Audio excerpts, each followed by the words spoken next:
All right, guys, welcome to the Digital Barbell Podcast. Thanks so much for joining us. Welcome if this is your first time or your 450th time finding our podcast. I think we're on like episode 450. Crazy. Which is mind-blowing. Today's episode, I feel like, is going to save a ton of people a lot of frustration. I'm just going to throw it out here that this is going to be a benchmark episode. Ooh. We're going to turn it into a blog.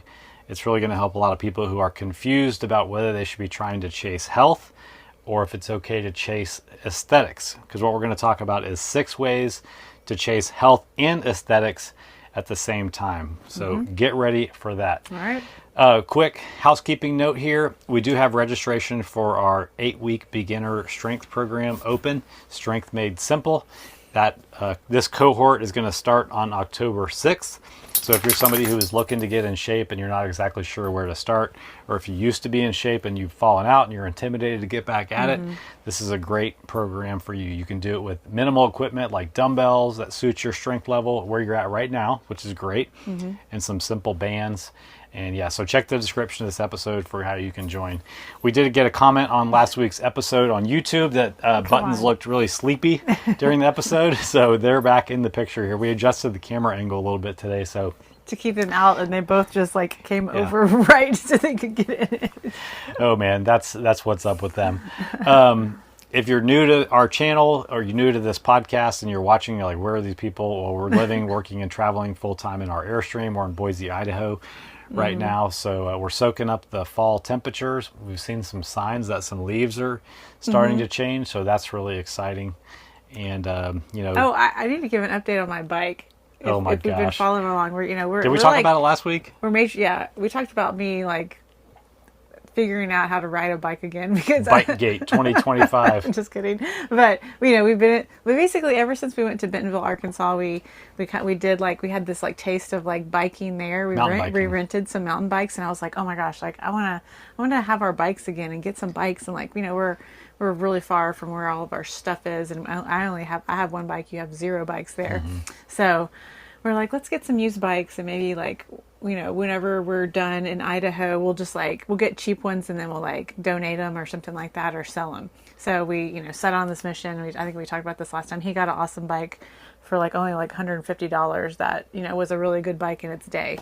And I got a Diamondback bike, which I thought was going to be a cool bike. And it turns out I was really struggling to ride this bike. Like, I can ride a bike and I'm pretty strong, and I couldn't ride this bike. I was like almost coming to a grinding halt when I was going up any kind of incline. And I'm not talking about mountain bike. I hadn't even attempted that yet because steep driveway. I could barely street ride this thing. Like, people are literally passing me on foot. It's embarrassing. I'm like swerving because I'm going so slow, and I am just like 3 minutes in on a bike ride. My quads are burning. I'm like dying. I'm like, what is wrong with me? What is going on? We'd switch bikes. I'm zooming. He's struggling. And so we're just, we're like, something's up with this bike. We take it in, and this guy's like, there's like 8 things fighting against you on this bike. Plus, it's a downhill bike. It's meant to be taken up a ski lift or dragged up a hill and just ridden down fast. And I was like, what? That's a thing? I mean, it's like skiing, I guess. It makes sense. Here in Idaho, for the summer, they have the ski lifts take you up with your bike and people ride downhill. I didn't really think that there was like a downhill bike, and there's a downhill bike. And we own it now. That's why I couldn't ride the bike. But it's coming up for sale very soon. Yeah, for sale. Because you have a replacement now that's awesome. And I can ride it. We've tested it on some of these steep driveways that I was struggling on, and I can ride it at the same speed as Jonathan. So I'm very excited. Now that we've got 2 bikes that we really like, we're looking for a solution to haul them around in the truck or on the truck. We got some like, old used bikes, but that are like cool retro, but still like work really well. Like I got an old school mountain bike, but not like that. It doesn't look like a mountain bike. It's been refurbished and it's ready to go. It's pretty cool. Yeah. So this has definitely been the September of bikes for us, especially the last 2 weeks. Glad we're done with it. We spent like all day Saturday last weekend, like in this bike shop, which is kind of cool. They have this bike shop here, and I know I'm going on bikes, but it's pretty interesting. Like, where you go in and they have all these people that like know everything about bikes, and you can pay them hourly to like work with you on your bike. So they're like bike experts. They've got the expertise and the tools. It's called the Boise Bike Project. I mean, that's what it's for. It's like they even have like nights just for women to go and work on their own bike. So you can even like pay like a monthly membership to just go in there and work on your own bike by yourself with all their tools, or you can pay like somebody an hourly rate to help you work on your bike. And that's kind of what we did to like help me fix my bike, which I thought was like, what's wrong? Why can't I ride it? And he's like, no, you don't even need to be riding this bike. Yeah. And helped us find a bike that was more suitable. So, anyway. Like I said, for sale or interesting trades considered for this downhill. I mean, when we had it in the store, some guy walked in. He's like, "Oh, that's a sweet Diamondback." Like, I'm like, "You Make want us an offer." So it is a very cool bike, and but it's not meant to be ridden up any kind of incline. That's right. All right, enough about bikes. Let's get into this topic. 6 ways to chase health and aesthetics at the same time. All right. Let's start by just giving a definition to, well, what does it mean to be healthy? Because that could be a really vague thing. We're going to throw out some very specific health markers that these are just things that you should know if you're getting an annual checkup from your doctor. So here we go. The first thing we want to have is a resting heart rate that's between 60 and 80 beats per minute or less. I wouldn't be surprised if you're somebody who listens to this podcast, if you're like, I'm well below that, already, because I work out regularly. I do all the things you're going to be talking about. Your fancy watches these days can tell you that in a minute. So. That's right. Do you know what yours is? I think it's like 55. Yeah, I think mine is between 50 and 55 too. Okay, your blood pressure, we want that at 120 over 80 or better. That's a simple one. If you don't have a blood pressure cuff for your house, definitely recommend getting one and checking your blood pressure frequently. That's something we could be better about now. We brought it with us, didn't we? Yeah, we have it here. Here's one that most people don't know, but we're talking about a way to assess your relationship of body fat without getting skin fold calipers or getting a body fat test. And this is mainly done by measuring your waist. And if you don't know where your waist is, go up about 1 inch from your belly button, and let's call that your waistline for most people.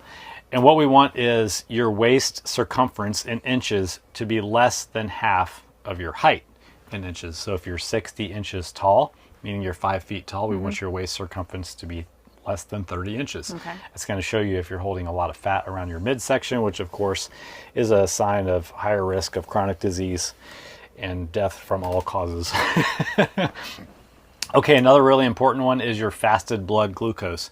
This is something that you get checked at your doctor on your physical, and it's the reason you have to not have anything to eat or have coffee in the morning before you go get your blood drawn.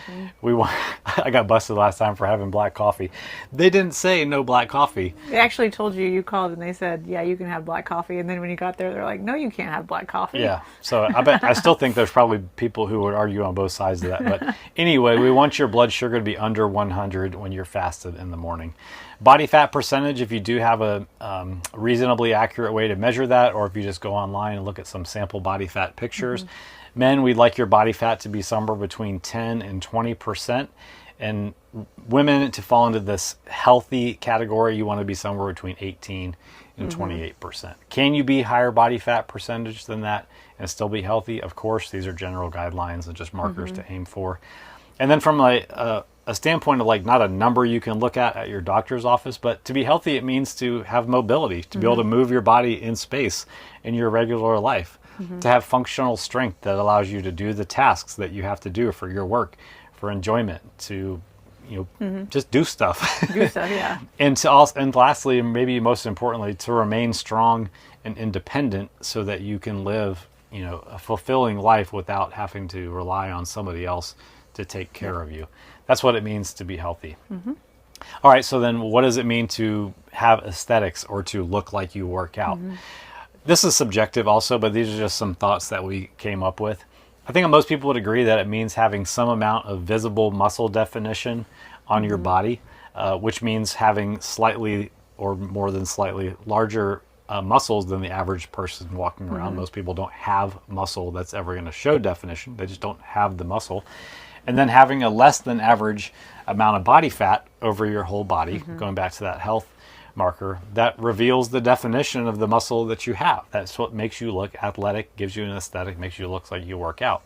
Most people that we work with, they want to have a little bit of muscle definition in their arms, their back, their shoulders, their quads, their calves. Their abs. They want a little definition in the abs. I've never had anybody who was like, I want more definition in my glutes.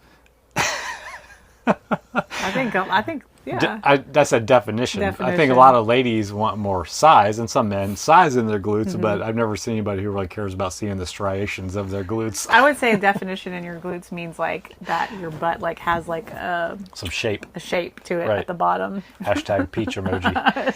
So anyway, I think that's what it means to look like you work out and have an aesthetic. If you disagree with that or you've got some other thoughts, leave us a comment and let us know.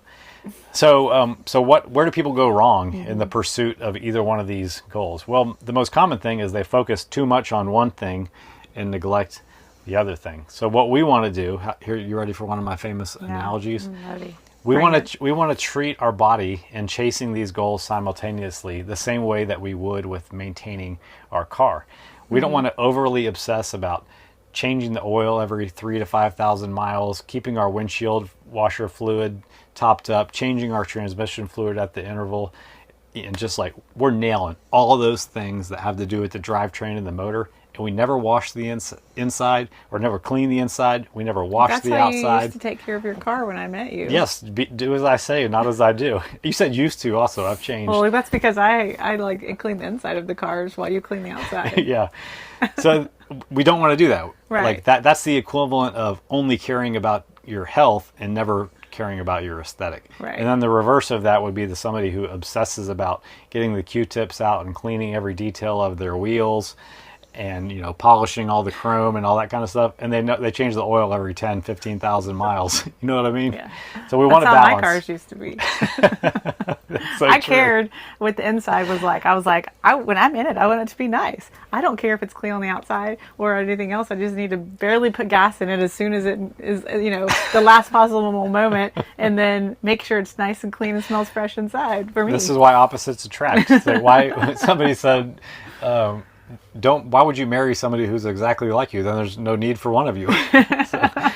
Anyway, all right, so back to the example of chasing health versus aesthetics. The people who are overly focused on health, here's what they pay too much attention to. They put way too much emphasis on supplements. They pay way too much attention to buying the organic version of everything they buy, from a banana to a black bean, all that kind of stuff. They're super scared of all the, quote, bad things. Fear-mongering is really big among the super health-focused crowd. And I think they just lose sleep over phytochemicals and seed oils and all those kinds of things. And then they place too much emphasis on what's called these health halos, like all natural, gluten-free, all these things that don't really have anything to do with whether you're going to be healthy or not, but they make you feel good if you put a lot of emphasis on them. And then people who are too focused on health, they really just only think about longevity. What can I do to make myself live longer, to be on this planet longer? What's going to make me squeeze out an extra day? If I fast, 3 out of the 7 days per week, can I add 300 extra hungry days to my life at the end? So anyway, all right. And then what these people neglect in that pursuit of health is they forget about needing to build strength. They forget about needing muscle. They forget about the importance of their metabolism as they age, since that's something that naturally declines unless you fight against it. They forget that you need to fight against sarcopenia. These are all things that will decrease the quality of life if you're only focused on living longer and not getting the most out of life. All that sound good? Feel free to interject so I can catch my breath at any time. And then there's the crowd that is overly focused on aesthetics. I see these people now that we're working out at commercial gyms all the time. Between every set of every exercise, they're flexing in the mirror. They're checking a different angle of themselves. And all they care about is what's going on with their body. And their workouts seem to take a really long time because they are just they do the lift, they sit on their phone, they occupy the bench. They're not focused on any intensity, and they're definitely not going to walk over and do any of the machines or anything after that. It's almost like they think I just did that set of curls. Let me go over and see if it worked or not. Nope, doesn't look any bigger. Didn't work. Lift up the shirt. Do I see anything yet? This is a scam. All right, so this overly obsessed. Oh man, your phone battery's getting low. All right, this overly obsessed with looks group, they're not concerned about their heart health. A lot of these people are take pride in the fact that they don't do any cardio. And this is also the crowd that made If It Fits Your Macros dieting popular, where as long as you hit your numbers for the day, it doesn't matter about the nutritious value of the food. They don't care about micronutrients. They don't care about fiber. they're neglecting their health basically. So we were in that group for a bit, a long time ago, that if it hits your macros, and I would say like, yeah, you hit your macros every day, but you don't feel good. Yeah, there's a trade-off. Trading health for aesthetics, really. Okay, we believe over here at Digital Barbell HQ that you can have both. You can chase aesthetics at the same time that you're pursuing health. You can be healthy at the same time that you look good. So let's talk about the 6 ways that we think you can blend everything together in your life so you truly can have your cake and eat it too.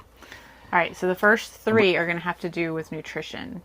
So the first way to chase health and aesthetics at the same time is going to be to eat the right number of calories while prioritizing protein. Yep. This controls the number one thing that is going to tell you if you're gaining weight or you're losing weight, and that's the total quantity of food that you're eating in calories. It's back to the whole energy balance thing. If you can get that one thing right with your nutrition, you will be amazed at how your health markers improve. Just the fact of being in a calorie deficit, if you have fat to lose, will automatically skyrocket all the things that make your doctor happy. Yeah. So anyway, eating the right number of calories. Does this mean that you have to jump into MyFitnessPal and track every gram of rice that you eat? No, it does not. No, it doesn't. Look at this, guys. Think about this. Your body's already attuned, used to, adjusted to the number of calories that you eat per day, even if you're not measuring those calories. To lose fat, if you have fat to lose, all we have to do is pull back the amount of food you're eating, about 300 to 500 calories per day. And that range has to do if you're a small female or a large male. Smaller female skew towards the lower side of things. Well, how am I going to know if I'm in a calorie deficit? You're just going to look at your general nutrition. Everybody eats about the same things across the course of the week. We're just going to make some substitutions, maybe cut back on some snacking, swap some things that have fewer calories, and that's going to reduce the total number of calories that we eat. And that's going to be a deficit for you because it's less than you were eating now, without obsessing about revamping your entire diet. Yeah, right now we have a group of about 20 ladies going through the follow-through formula, the first group nutrition coaching program we've released in. I think we're in week 2 right now, and I'm going through it with all the ladies, and it is just really cool. Where it's all about not having to like log your food and track everything, and like literally like have this freedom at the end of this 8-week course that we're going through. And we're learning how to do, look at your plate, make sure that you've got the right amount of protein on it, the right amount of veggies, the right amount of fats, the right amount of carbs, and do this by using your hand, which you got with you all the time. Look down at your hand. Do I have about this much protein? Do I have about this much, starchy carbs? Do I have this much fat? And I've been doing this, and it is so cool to see like how to fill your plate up and eyeball it. And I've been making these meals that have kept me fuller between meals. Like I used to be a big snacker where I would like eat breakfast, have a snack, eat lunch, have a snack, eat dinner, have a snack. Your snacks have been well documented on Instagram for sure. And my snacks have been like, honestly, for these last 2 weeks, I really haven't been snacking any at all between meals. And Jonathan's over here like, what? Amazed.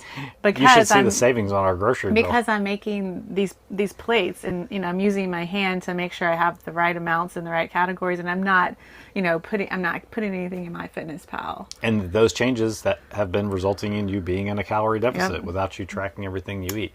The second part of that we said was prioritizing protein. We recommend that women get about 30 grams of protein per meal, men about 50, and that's a great way to hit the quantity that you need for both health, that preventing the loss of muscle mass, and for aesthetics, giving your body the constituent amino acids it needs to build the muscle that's going to improve the aesthetic. Remember, we have to have an above average amount of muscle if we want to look athletic and look like we work out. And we're saying these numbers, he's saying like having 30 to 50 grams of protein per meal. And if you really are just like, I don't know how to do that, that's what we're also teaching in this group is like, don't be afraid to break out the scale. Yeah, we're not going to try to log scale, everything in MyFitnessPal, but it's okay. And I use it all the time too, just to break out the scale, see how much chicken I'm putting on the plate, see if that's like between 3 and 4 grams of protein. 3 and 4 grams of chicken, to equal the right amount of protein for me. Like measure out the milk, make sure I understand like how much milk I'm putting in my smoothie, things like that. And it's just so helpful to do. And it's not like, oh my gosh, I'm weighing and measuring everything. It's just literally to get an eyeball. Once you do it, a bunch of times, you kind of start to realize, okay, this is what that much looks like. And as you do that, here's a little cheat code for you. every ounce of lean protein, so like lean chicken breast, that kind of stuff, has about 9 grams of protein. So you just do the math. What else is in your meal? How many ounces of meat do you need to eat to get close to that 30 or 50 grams? And then if you're somebody who's underweight, because not everybody has weight to lose, you need to add about 150 to 250 calories per day to your overall nutrition. And you still need to focus on food quality and getting that 30 to 50 grams of protein.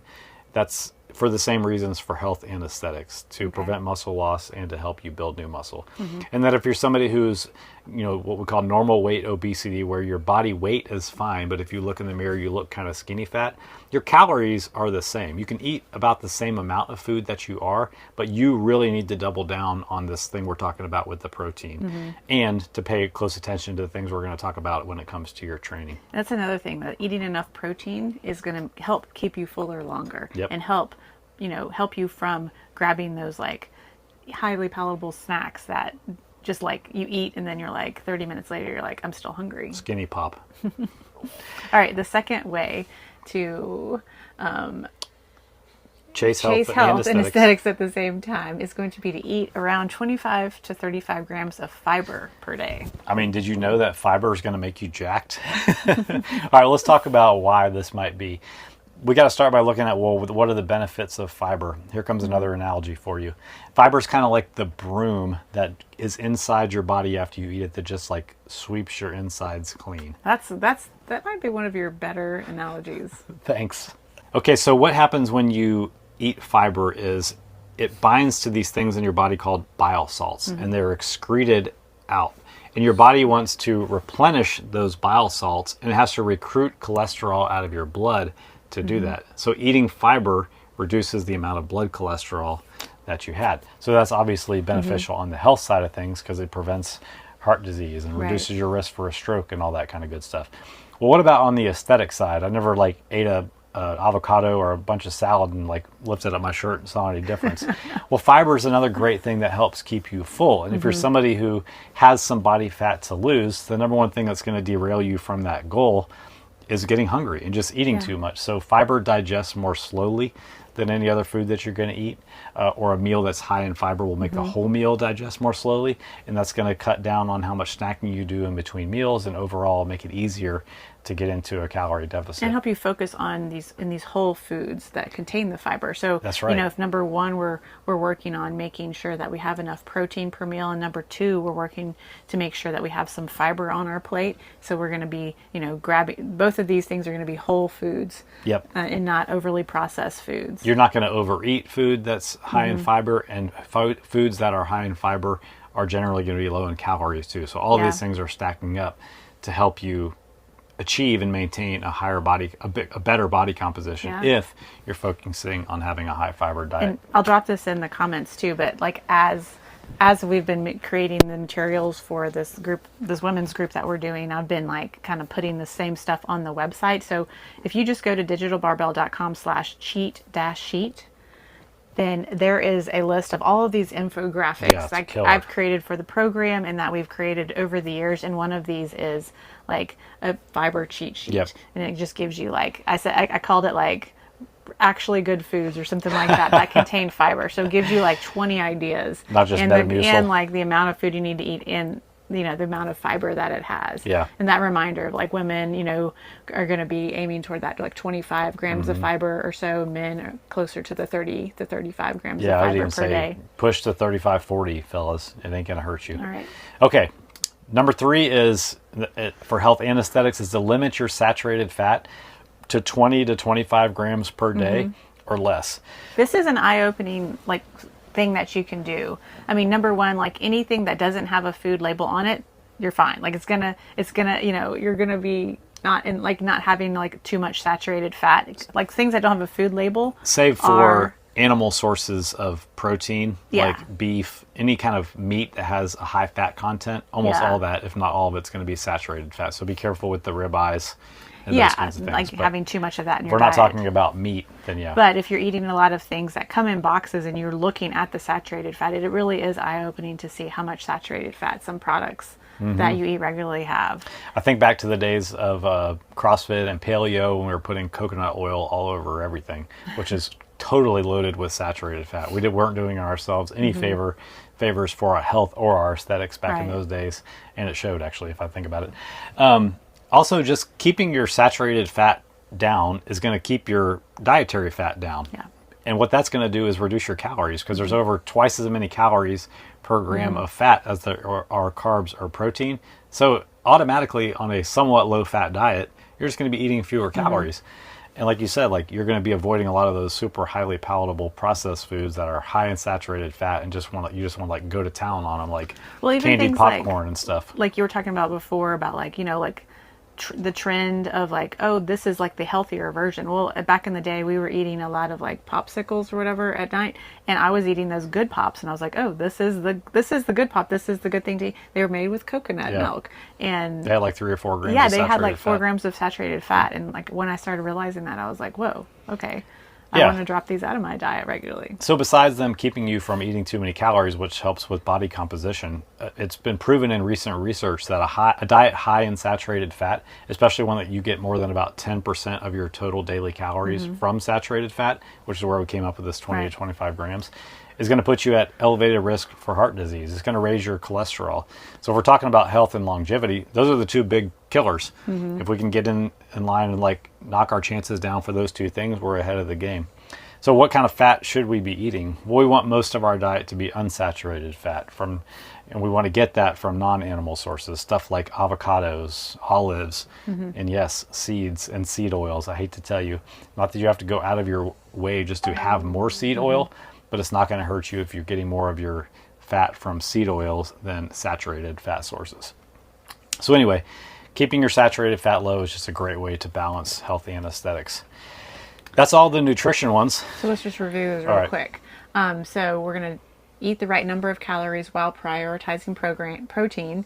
We're going to eat around 25 to 35 grams of fiber per day, and we're going to limit saturated fat to that 20 to 25 grams per day or less in our diet. Okay. Notice how little restriction was in all that. Yeah. All right, let's talk about the training side of things. What do we need to be doing on the training side to prioritize how we looking and how we feeling? Ever listen to a podcast that we've done, you probably are going to guess number 1. Prioritize strength training with progressive overload. Do you want me to kind of talk about progressive overload real quick? Progressive overload is just a fancy way to say that your training has to gradually get more challenging so that the stimulus causes you to get a new adaptation. The only way we get stronger is by stressing our body, recovering it, and that automatically makes our body stronger for the next time. It's this progression of stress, recovery, and adaptation repeated over time. So that means that if you're doing the same routine with the same weights, you're no longer progressing, you've plateaued. So we have to make sure we're increasing the weight that we're lifting, we're using a longer range of motion, we're doing more sets, we're doing more volume overall to keep the progress going. So that's what progressive overload is.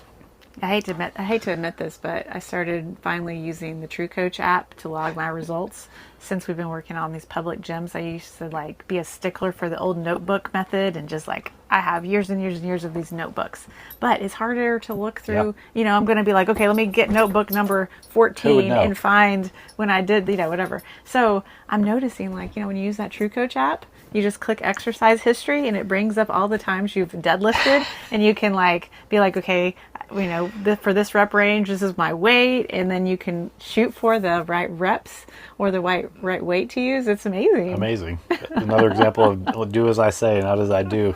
I was tracking up until it. Now. I was always tracking it. That's I true. just wasn't like in the most useful way. Yeah, you had no way to go back and look. All right, so why do we care about strength training and progressive overload? Let's start with the aesthetic sides of things. Right. Well, we said in the very beginning that aesthetic look, that athletic look, that look like you work out thing is achieved by having a higher than average amount of muscle. Strength training is the thing that builds your muscle. That's going to give your physique shape as you're consistent with it. It's what makes the base of your physique really, is having that muscle mass. And what we referenced earlier, also, it's going to keep you, in that functionally strong, independent, and mobile as you continue to age. You just jumped ahead to the health benefits. Sorry. I'm still talking about making gains for the sheer vanity of it. But that really is the main thing. Is like strength training is what builds muscle. This is the reason that people who run marathons don't have muscle on them. They're not doing strength training. They're doing all conditioning. Yeah. And, this gets wrapped up in the temptation to do more cardio to burn calories and all that kind of stuff. But I'm telling you that the best way to balance health and aesthetics is to focus your training on strength training and building muscle through progressive overload. And we'll get to why, with the importance of cardio here in a second. And then on the health side of things, strength training is the thing that increases your bone density. And like you said, gives you functional strength to achieve the things in life that you want to. Yep. There's a lot of stuff out there right now about, women doing long walks and stuff like that with weighted vests. And the reason it's being sold like that is that it burns calories, but for the increase in bone density, because, the fear of losing bone strength and bone density in perimenopause and menopause and beyond. And that's a real concern, but who do you think is going to have better bone density? Somebody who can walk for an hour with an 8-pound weighted vest, or somebody who can back squat their own weight for 10 reps? It's a better bang for your buck than just walking with a weighted vest for increases in bone density. And you get to look like you work out also. Yeah, it's true. Yeah. And then strength training also, on the health side of things, is the key to preventing sarcopenia, the loss of muscle mass that just happens naturally as we decline. We all have that grandma who didn't have any strength at the end of her life, or any muscle, because she just naturally wasted away because she wasn't doing strength training. We don't want that. We want to prevent that. And having the health benefits of strength training is just a side piece to all the aesthetic reasons to do it. One more thing is, strength training builds muscle. Having muscle burns calories. Burning a lot of calories keeps your metabolism cranking. A cranking metabolism prevents obesity. So another reason that you get a good overlap of aesthetics and health if you strength train. All right. Number 2. The second way is to include plenty of cardio. So we're strength training, we've got progressive overload, and now we got our cardio piece. And this is really why we have the formula that we give our clients. And the piece that people are give the most pushback on, I would say, is the cardio piece. No one wants to go and do that. No one wants to do the burpees or set out for even 400-meter runs or anything like that. But that is a piece of the puzzle, we were talking about. You don't just want to be strong, but then if you go up a flight of stairs, you're winded. You know, if you're hanging out with your old high school friends and everybody wants to play basketball or something, you want to be able to get out there and do it and feel like you did, and not be bent over at the waist or twisted ankles or something like that. And so doing all these things is going to allow you to do those things. And then specifically on the health and aesthetics side of things, obviously, I think it's obvious, doing cardio, which is, a long duration bout of exercise where your heart rate is elevated at a moderate level, meaning a conversation would be tough to maintain. This is for most people, right before they would have to break into a jog, if we're talking about, a walk. You're walking fast. You're doing it on purpose. It strengthens your heart. That should be the obvious thing. Your heart is a muscle. So if you have a stronger heart, it's having to work less hard to make it beat constantly. This goes into what is your resting heart rate? If your heart, you only get so many heartbeats in your life. So if your heart is not working so hard, it doesn't have to beat as often to circulate your blood.